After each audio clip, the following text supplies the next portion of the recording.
I wanted a career helping people. I just didn't know what that was. I took a class my freshman year at college where each lecture was a different health specialty. So, phlebotomy, radiology, things like that. When we had the occupational therapy lecture, everything clicked. That was me. I knew it. It was like, hallelujah. It was just fantastic. After I graduated, I worked a couple years in pediatrics and adults both at the same time. When I moved back to Charlotte, my first job was at a skilled nursing facility, providing rehab to both those short-term patients from the hospital, but also those long-term patients that lived there. When I walked in the first day, I was nervous. Didn't have a great reputation. Nursing homes, just not where anybody wants to be. And frankly, there was an odor when I walked in the door. And I started down the hall and I just thought, this is not for me. I can't do this. I started to turn around, and as I did, a male patient in a wheelchair started rolling towards me very quickly, and he kept repeating, honey, honey, honey. And I just froze. He got down to the end of the hall and he grabbed my hand and he looked me in the eye, and I just felt like I belonged there. It was just amazing. Well, it turns out he'd had a stroke, and that was the only word he could say. And even though that was the only word he could say, he said a lot with that one word. Turns out he also had dementia.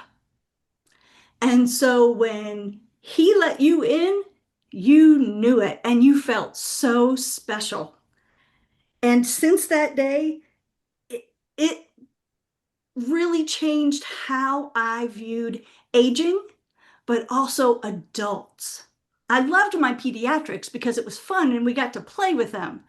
But as an adult, you have lived and you have such great stories and experiences that you can pass on to the rest of us that was just phenomenal to me. So I just connected at that point, and it made a difference not only to me, but helped me realize how grateful I was to be allowed that. So that's what I wanted to give back. So every day since then, it has been my mission and my passion to help older adults live every day with dignity, with respect, to help them share their past, but also engage and be with them in their present. We don't know what the future holds for any of us, but we need to be there for everyone now. And so that's what I get to do. And I get to laugh with them and I can help them feel joy again. That's when I know I've had a good day. That literally was the start of my care management journey, even though I was doing occupational therapy. Because although I did not become officially a care manager until 2023, being an occupational therapy a therapist put me in the position to be so involved and integral in somebody's life that I got to make a difference. And it wasn't just with ADLs or, bathing and dressing and those things. It was, you let me in, and what else do you need? You need companionship. You need to be able to get outside into the sun. You want to be able to sing. Maybe we dance a little bit. You want to be able to read your favorite romance or murder mystery or biography. Let's figure out how you can do that. And that gives me such joy that I can give those back to people, that I just continued to do it. And then after COVID, I was a rehab program manager, and the services were not coming back online and up and running as efficiently as they were pre-COVID. Everything was a little slower. I'm sending folks home after therapy, and they've done a great job, and they didn't get any services. Yes, the therapy and the nursing might have come in, but when I call to check on them, nobody's getting their medications because they don't have transportation. They can't get to the grocery store, so they're only eating once a day, and they're doing prepackaged like crackers and things like that that they can eat because they don't have food they can prepare, and they don't have anybody there that can help them. And so that just really, I got to the point where I couldn't sleep. I couldn't focus because I was so concerned about the folks that we'd sent home that didn't have the support they needed. And so that's when I stopped being a rehab program manager and said, I'm going to make a full-time switch. And so I've been doing this since 23, and I absolutely can't imagine doing anything else. Well, welcome everyone. This is Gina This is Don. with Focused Healthy Family. This is podcast 186, and today we have the pleasure of talking to Jennifer Douds with Answering for Aging. She's an occupational therapist and a care manager. So we're going to be talking about aging in place and dementia support today. Jennifer, so we're so glad you're here. Jennifer has over 30 years of experience as an occupational therapist, specializing in helping older adults maintain their independence, reducing anxiety around aging, and providing support to help them continue to live in the place that they love. She understands the challenges families face when they can't always be there for every appointment or medication reminder, and what services are available out there to help them. She has helped both her husband's parents and is now helping her own parents with these same concerns. Jennifer's company, Answers for Aging, takes on the heavy lifting involved with caring for older adults, ensuring that your loved one's care is handled with the utmost care and attention. So welcome, Jennifer. Glad you're here today with Thank you us. for having me. I'm sure, Gina, you were connecting with a lot of those stories too, you know. Oh, yeah, going through COVID in the nursing home setting was heart-wrenching. It, my biggest memory is they were wheeled in from the hospital, from the transport. Someone brought them to their room and they sat there and there was no one around. And, no one came in right away. Family was not allowed to be in with them. I worked in a gated community, so we couldn't even have window visits like some facilities had. Um, and I was the weekend evaluating therapist, and I just felt my job took on a whole new role. I get my boss's boss kept saying Gina's spending too much time with these patients, but I felt like I had to orient them to what was going on, the environment. They often felt more reassured, answering just basic questions. But it was very disconnecting. They didn't have, like other activities and things that would go on around that time. So I love what you do with your business, reading about it on your website. And there are so many areas of additional support that people need. They kind of get kicked out the door now in a short-term rehab setting, especially with some of the insurance companies, and they're not always ready for it. Um, so I'd love to hear more about how you kind of just jumped into being a care manager. Did you work for someone before you just started your own business? So I did not. So every time I would go in to see a client, I would, as an occupational therapist, we're very holistic. So I'm not just there to treat their pain or to get them in the bathroom or whatever. Their entire life is what I'm interested in because it's all interconnected. So I would go in and we're working on whatever it is that day or that week. And I would inquire, well, how's everything else going? How often do you get to talk to your children? Well, only when they call because I can't use my phone.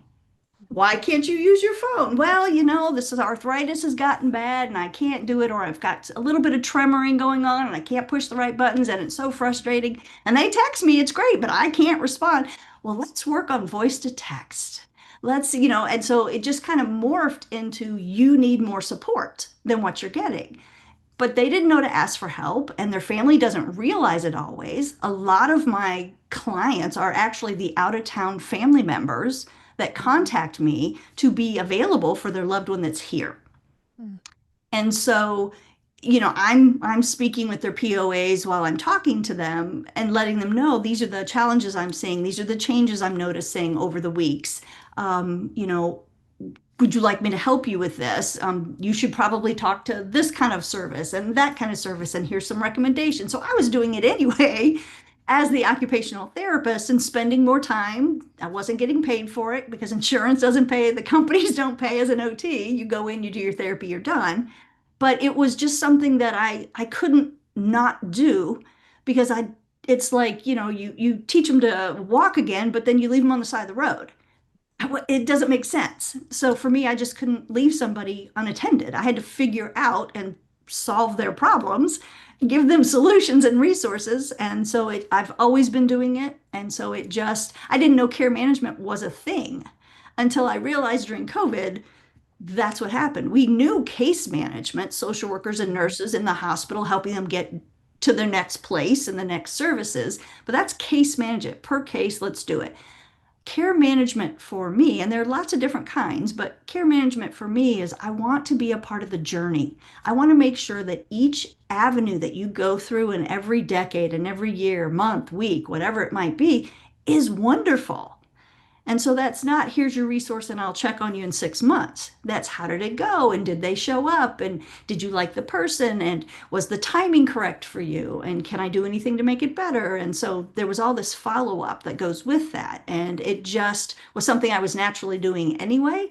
And then I just, after COVID, saw the need for it so much that I wasn't sleeping. And so I said, I have to do this because I need to get my life back so I can be here for my family, but I have to be able to sleep at night knowing I did what I needed to do. Mm-hmm. Mm-hmm. So you mentioned insurance. Does insurance pay for what you do with the care management? So under care management, it is either private pay or it is long-term care insurance sometimes. Specific policies do have that rider, but most do not. Unfortunately, they do not see the value in it right now. Sometimes under a managed care product, they also incorporate care management. But again, most of those are nurses or social workers that just have, you need a service. There isn't a lot of follow up. Once in a while, they'll even do a recommendation. That's great, but maybe that's not the best fit for the client. But it is getting out and more people are hearing about it. But it is one of those underrated professions, kind of like occupational therapy. Excuse me for tooting our own horn, but I do agree with that. So Yeah, well, when I first found out when she said occupational therapy, I thought, oh, it was something to do with work. I didn't know all the detail. I do now, but then I didn't. So yeah. right. Common assumption. Well, now you mentioned in on the website about this Second Wind Dreams, I think you call it virtual dementia tour. What is that? Well, tell me a little bit about it and what do you use it for? Okay. So dementia is really my passion. People living with dementia, their caregivers, their family, their communities. The more we understand what's going on, the more we have empathy. And when we have empathy, it's a better world. Mhm. It could be for anything, but dementia is so debilitating. You can have any other disease process and it's horrible. But when you say your mind is going and when your mind goes, it affects not only you, but everyone that you come in contact with. Mhm. That's scary. So what I like to do is I partnered with Second Wind Dreams. It's PK Bevel established the organization, and then they've been around about 20 years. They're in 120 countries and counting. So don't quote me on the number, but it's past that now. And what it is she has established through research and evidence-based programming that this virtual dementia tour is basically a walk in somebody with mild to moderate dementia's shoes.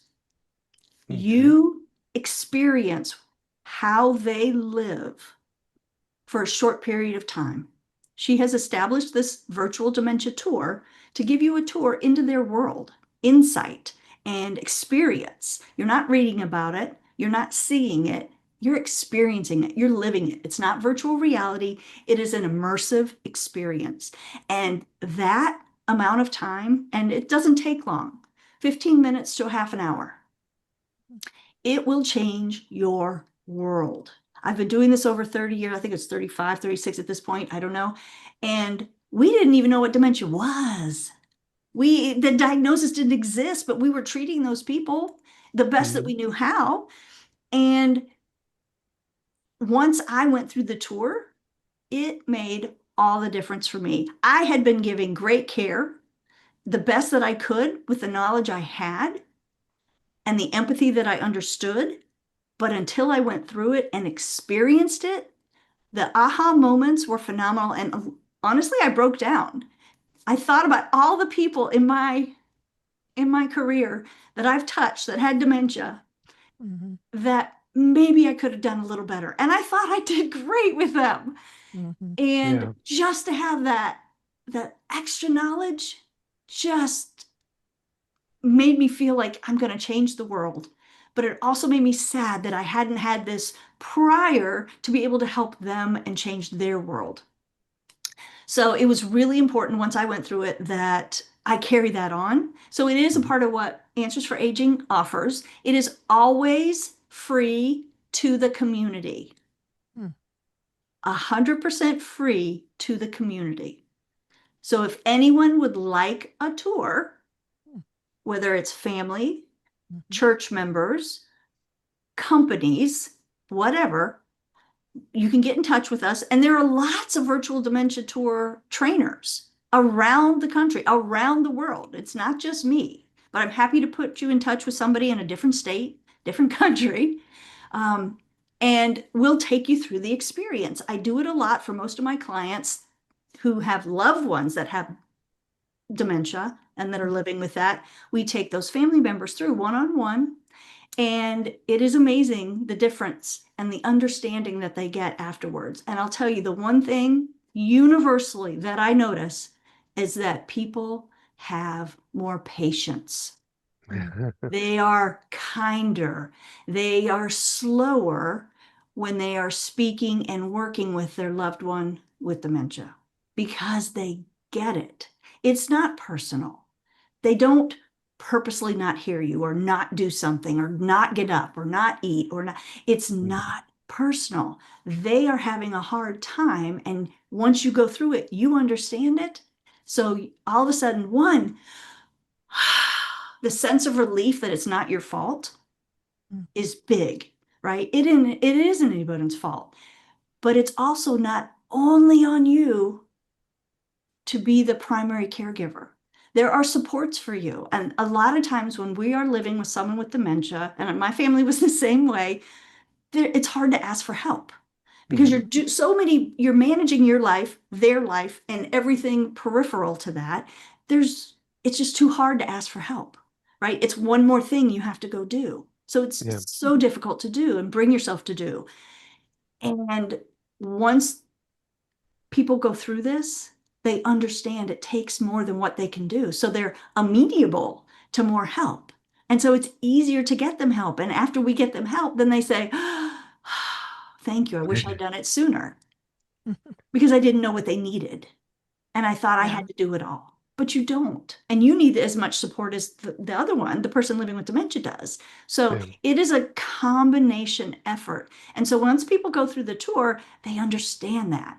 And it's just a lovely thing to see their one-on-one experiences become so much better Mm. because they laugh more and they're more at ease, both of them, right? If you have a husband and a wife, or two partners, and I even have people that are now roommates because they're solo agers, right? And they're roommates in the same home, but they understand it. Then the communication and the interactions on a daily basis are just better. The quality, 100% better throughout the day. Mm. And the anger doesn't get triggered as much, and the frustration on both parties not so much. And it's such a lovely thing. The other reason I love this organization and partnering with them is that Second Wind Dreams is a nonprofit. And so on the corporate side, so if you have an organization, a corporation, I'm also certified for hospitals, nursing homes. If you want to train your employees, there's a cost for that, right? But Mm-hmm. that cost goes to funding seniors' dreams. So we have it for children, right? Mm-hmm. There's an Okay. organization that does that for children. You Okay. do not have to have dementia. You just have to be an older adult that has a dream. And if you put it on the website, they will fund it. And that's the funding comes from, is the Oh, corporate trainings to help their staff understand and have greater empathy for those living with dementia. So Wow. it is a win-win. It is so much fun. I wish we had known about this sooner. My dad went through Parkinson's and developed dementia. He passed last fall, and my mom was his primary caregiver, Oh, and yes. she Condolences. thank you, cared for him at home until his last months when we were like, "Mom, this is too much on you." Mm, But because I was always trying to help educate her about the dementia and things. But that would have been good to know. But I know it now for other people, right. um, to to be able to yeah, because I can. We don't know what it's like, their experience, and it sounds like this virtual tour kind of gives you a glimpse into um, what the experience is like. I know as a therapist, we've done things, whether it's in school or trainings, to simulate, not being Hmm. able to see and different sensory deprivations and things. So I imagine it's similar to those types of things. It is. It is a structured environment that takes you through tasks in a diminished capacity environment. Okay. And it is amazing. Is it done in person? Frustrating. Yeah, sure. Is it done just in person or what are or It any is in virtual? person, and I have a concierge practice, so I don't have an office because I like to be with my clients. So I go to you. So we come, we set up the experience, and then you go through it, and then we talk about it. So we never want to leave anyone just up and we're done, right? So there's a piece at the end where you get to talk about what it means to you and how it impacts you and kind of get you started on that refocusing your efforts um, part of the journey because now you this understanding comes about and you're like, oh, okay, well then this and this and all of a sudden it starts happening. So we want to kind of walk you through that to give you support for that. And that happens same day, same at the same time. And then we're obviously available for any kind of other follow-up questions or anything that comes out of that. Is it like watching a video or what is No, it's the immersive experience. We put you into a sensory deprived state. We ask you to do evidence-based tasks, and you have time to do them. oh, okay. It's kind of like everyday life. You know, you have to be places at certain times, and you have to get things done before that so you can get there. And yeah, it's just regular life. But you said it only takes about 30 minutes or The experience itself, yes, self. Okay. And yes. then there's obviously the discussion you talked about afterwards, which Uh-huh. sounds so vital. And so, in your work that you do consulting and as a care manager, you said oftentimes it's the family members who reach out to you concerned about their loved one who's most likely lives at a distance. Correct. Are you able to connect them sometimes if they're not local to you to set up? Absolutely. Um, There are facilitators and trainers for virtual dementia tours all over the country. Absolutely. and so tell us a little bit more about what you do as the care manager, like when someone contacts you. Okay. So it really, case management is about providing services. Hmm. Care management for what we do is we get to know somebody. So it's very vital to me that I establish trust. Also, that I'm the right fit for you. If Hmm. you have a lot of nursing medical needs, I can help you, but I'm probably not the best fit for you to feel the most comfortable.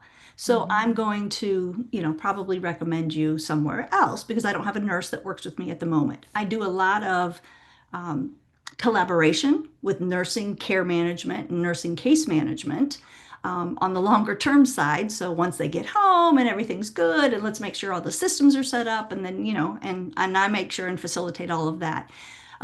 But yeah, so we uh, will help with a little bit of everything. It depends on what you need. Things like going for medications, Hmm. setting up appointments, going with them to be their advocate. A lot of times they'll have questions before they get in there. I have to ask about this, or I need to remind myself about that. And maybe they write it down, maybe they don't.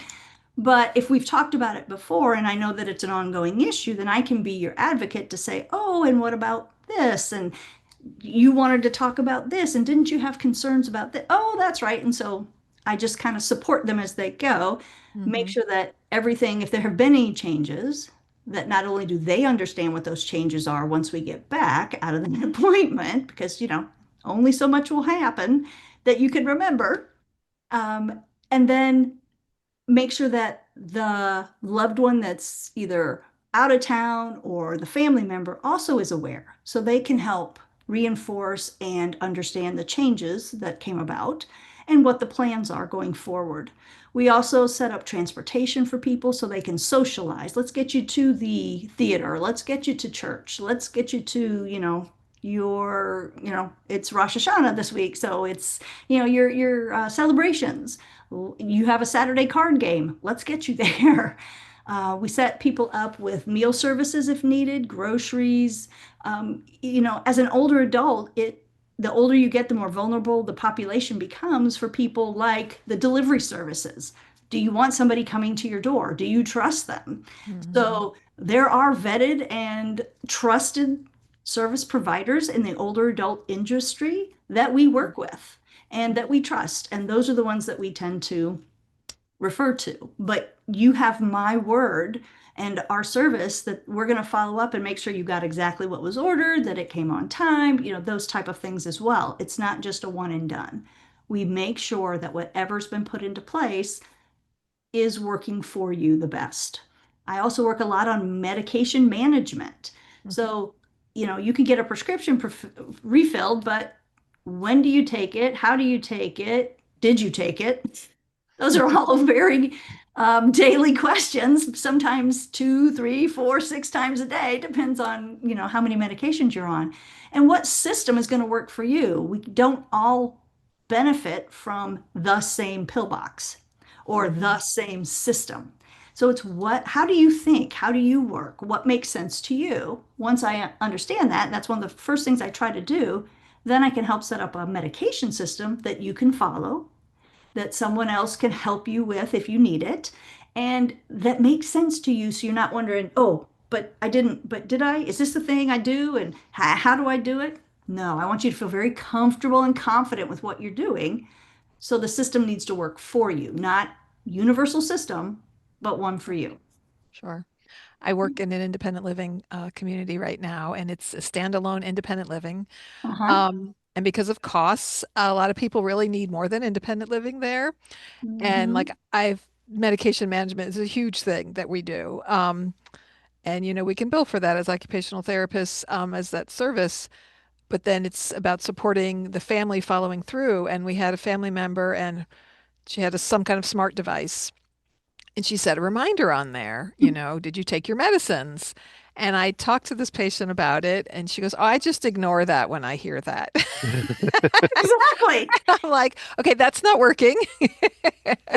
We had good intentions with this reminder, but it's not working, and it's such a problem. And as you know, it contributes to so many things because if you're not taking your medicine, or you're taking too much medicine, it leads to other healthcare problems and challenges and things. And yeah, there's lots of different things out there. I know I've done some research on different types of devices. I looked at your page of resources. I know there's ones that you can set a timer, that it can release the pills. There's even one family member had one that had an app to it, and they literally got contacted if the person didn't take the medicine, and things. So there's some really neat things out there with advances in technology to support that because, yeah, and then people don't want to admit that they have difficulty That's managing. Oh, exactly right. That yeah. is exactly right. And it's one of the first things that we see really is I'll get a referral or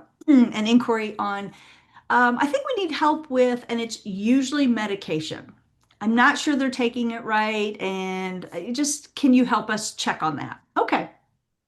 And when I go in, what do I notice? Well, there's stacks of bills and papers and magazines and newspapers and whatever. And they're not necessarily floor to ceiling. That's not what I'm saying, but there's multiple stacks and they all seem to be centered right where that person's favorite chair is. That's where they sit every day. And those stacks and piles are right there. There's also multiple cups, usually right there. And, so it just looks like, okay, that person's kind of living in the chair. And when I get to the refrigerator, oh, it's maybe not as clean as it used to be. And I think those leftovers were there last week when I came in. And okay, so what's going on there? Um, just different things like that really can indicate somebody's struggling, but doesn't want to say anything. Mm-hmm. So that's a great time. If you notice any of that, there's small changes, subtle changes that are not normal to your loved one. I've Mm-hmm. been in several where they said, nope, they've been a pack rat their whole life, stacks and stacks everywhere all day long. When I was a kid, I would trip on them. Okay, well, then that's normal. If the stacks get bigger or maybe smaller, then you're going to know that there's a change. But when you start noticing those subtle changes, that's a good time to bring in a third party, the Mm-hmm. care manager, who can kind of assess the entire situation. It also then takes the onus on the loved one from saying, okay, now we have this battle. Mm-hmm. Look, I love you, but I see all this problem, or I'm concerned, right? I get to come in as the care manager, or anyone as a care manager, and say, it looks like you have a good handle on what's going on, but is anything challenging to you? Not hard, because as adults, we don't want to hear that anything's hard. But has anything changed? Is it, maybe it's your handwriting. Maybe it's you can't see as well, so you keep everything close because you're going to finally pick it up and read it when it's light, right? But when was the last time you went to an eye doctor? How old is your prescription? Are you taking those eye drops, prescription eye drops, like you're supposed to? Because if you're missing those, the glaucoma, the macular degeneration, it's all going to change quickly. Mm-hmm. And they're not going to say anything because they don't want to lose their license. They don't want to look like they have a problem and don't put me anywhere. They all want to stay there. They all want to age in place. And I'm a firm believer of aging in the right place. And Mm-hmm. if that means we can make your home safe and functional for you to maintain that, then I am all on board. But it may come to a point where that's not in your best interest. I get to be the person that can, one, introduce that concept without headbutting, Mm-hmm. because I'm not your loved one, and you're not trying to put me someplace. We're having conversations about these items. And then it's also, oh yeah, I've got a friend who's over here in this one, and I have another client in this one, and they love when they go to the art shows and when, they have their 5 o'clock happy hour, and oh, really? 5 o'clock? Okay. So it's not what people think, but until they get there, they don't know. So I get to come in and be that kind of voice of experience and a sounding board for both the loved one who's concerned and also the client who doesn't want to talk to their loved one because they don't want to be a burden. Mm-hmm. Mm-hmm. So it's a privilege for me to be able to do it, and I just absolutely love it. Yeah. You said, I think, a real important thing there as far as being that third party, because, I helped my mom caring for my dad, and yet there were challenges because it usually was more, he wouldn't listen to her, but he would listen to me more easily. But still, it helps to have an outside person because we were dealing with driving with my dad, and Mm. I took him to Charlotte Rehab. The first time he passed the driver test, I didn't realize he barely passed it. That's when he had very mild dementia. Um, but he had double vision and some other things that we were worried about. And then the next time he had been just taking his golf cart. They lived in a 55 plus community where he could take a golf cart everywhere. And he got the golf cart lost and off the side of the road at like 5 in the morning. My mom gets a knock on the door, not even aware that he had gone out from the police that had found him. So Yeah. we kind of came to the realization, okay, you're not even safe to drive a golf cart anymore. And I had to take him to the rehab to fail the test. And he was all ready to buy a sports car. Um, Up to the day he died, actually, he was still wanting to buy that. But his neurologist, and we loved his neurologist, he specializes in movement disorders, so works a lot with Parkinson's. At one point, my dad asked him, will I ever be able to drive? He goes, well, you could always take the test again. And it frustrates me because I'm like, he needs to be the bad guy. Because otherwise he thinks it's his family telling him he can't drive. That's And, right. Hmm. those people need to step in and say those difficult and those tough things because it just makes it harder on the family when they think it's only coming from the family member. the evil family, you know. Exactly. Ah, Exactly. Oh, I do know. I'm still in the middle of that with my parents, so oh my. I understand completely. Yes. Um, so yeah, having that additional support and just, the resources, looking at your website, there's full of links to resources, and I'm sure you do that as the care manager of, you don't have all the answers and all the ability to help them, but you connect them with the resources and things that are out there and are available that a lot of people are unaware of. I've learned more about my mom found grants for caregivers through the Parkinson's Association, and that helped pay for caregiving services. And a lot of times people just think, oh, I can't afford it, That's you right. know. Mhm. And like you said, that, oh, I have to do it. I've got to be the one to take care of everything. Well, we get kind of embarrassed. They get embarrassed too, but not wanting to be the burden on people too. There's a lot that, plays into that. Yeah. Um, well, you mentioned a tip on here, and we always try to put tips up on our site. So, do you have it there to read, or do you know what the tip is? I do. Okay. So my tip is that if you start to notice the little changes with your loved one, whether that's a missed bill payment, maybe you've got medication bottles in multiple places throughout the home, maybe there's dishes in the sink or they're left around the home that you don't normally see. The refrigerator, like I said, is not as clean as usual, or leftovers are not being eaten. There's stacks or piles of papers, junk mail, whatever, near their favorite sitting area. These are really signs your loved one may be struggling to manage everything and they'd benefit from extra support. And that's what a care manager provides. And one last, you mentioned about what do you look for in a care manager, and are there bad care managers? I would say there's not a bad care manager. Yeah, If yeah. they're a care manager, then they have the right intentions. You want to interview a care manager to find one that fits for you and your loved one's situation. You know, so do they have all the answers? Because if they do, right away, without meeting your loved one or you, or speaking with you very lengthy, then I don't know that they would be the best fit necessarily. You will want somebody who's been in the services area for a while, and they have connections throughout the community. Somebody moving to the community may not have all of that. That's not to say that they're bad, but Mhm. maybe they don't need as much, right? They don't have as many resources. They know where to find them because that's what a care manager specializes in. But I would look for somebody that's got experience in your community, that has, I prefer a healthcare background or adjacent. Mhm. So it could be a financial advisor that's, done trusts and wills and things like that, who, is in the older adult senior arena, and has transitioned. So they have a lot of contacts, right, for Mm. that population. Those type of things. Are you looking for medication? You're probably going to want to go with an OT or a nurse.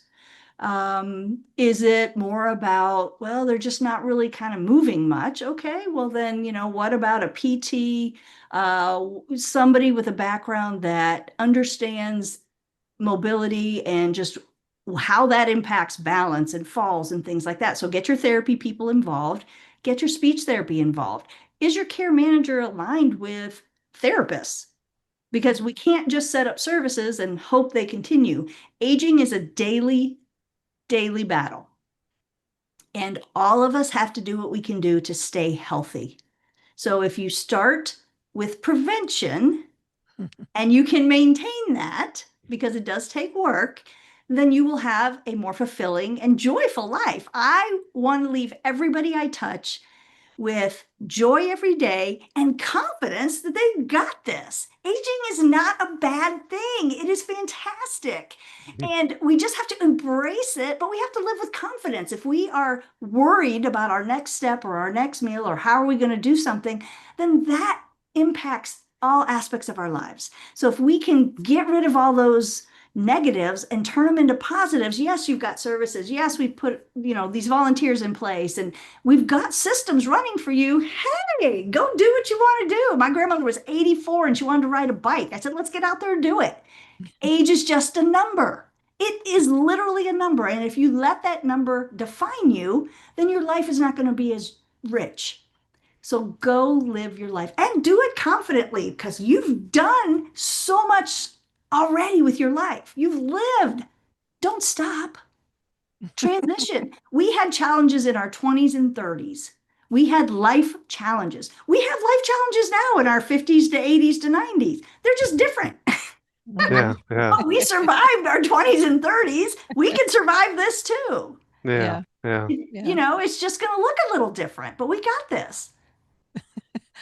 Well, I love your enthusiasm, and I'm sure it carries over into the individuals you work with because you're right. We need to make the most of our life no matter what challenges we have going on. And yeah, I just think of the different people I see who really take that on. I have a 84, no, he's 94, that lives at the Independent Living Center. And I looked at his safety in his bathroom and I said, have you thought about a shower chair? It might just minimize your risk of falling in the shower. He goes, well, maybe someday. And I'm like, someday? You're 94. Well, it's just a number. Yeah, yeah. and he enjoys his life. There you go. I hope we can all be that way at some point, you know that. Absolutely.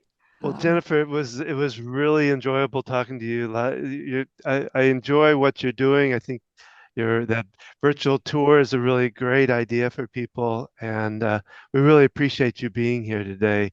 Is there anything you want to um, like express out about, how to find you, what about your business then? Oh yeah. Okay. So you can find me at answers for the word for FOR aging. So answers for aging.com.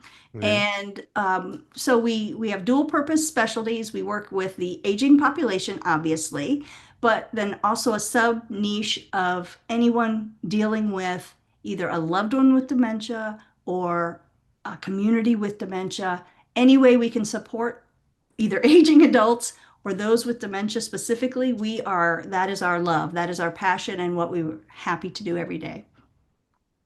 Well, again, we really thank you for being part of this. yes. Um, and Thank you. I appreciate being here.